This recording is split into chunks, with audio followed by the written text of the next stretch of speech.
Yeah, if you think of the entity or the contact experience along a continuum, um, I think it's reasonable to consider one end of the spectrum as a pure consciousness to consciousness kind of contact.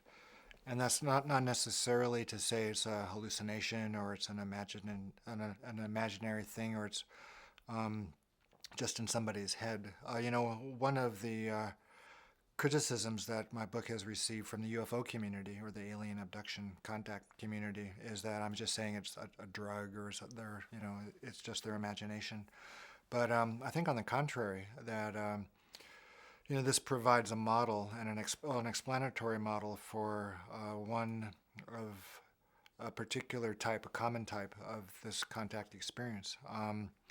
One of the qualities of both a high dose of DMT and the entity contact experience is its profound reality. People who have been abducted or contacted these things, or people under a high dose of DMT in our work, they repeatedly and uniformly say the experience is more real than real. It's the most real thing that's ever happened to them. That this reality just seems like a dream compared to the pure, solidity and convincing nature of what happens under a high dose of DMT. And that's similar to what you'll hear from people that have had a spontaneous contact experience.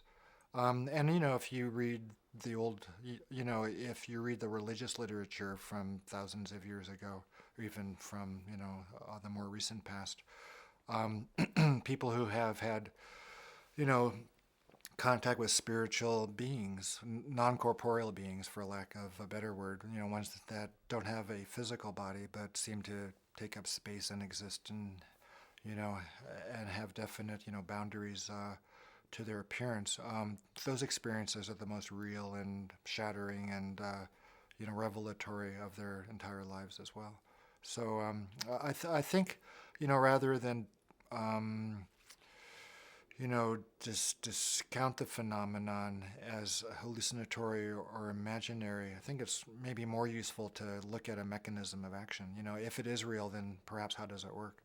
Um, and I think using DMT as an explanatory model, as kind of the mediator between our consciousness and the consciousness of a non-corporeal sort of reality, it's handy. It makes sense, and it can be tested.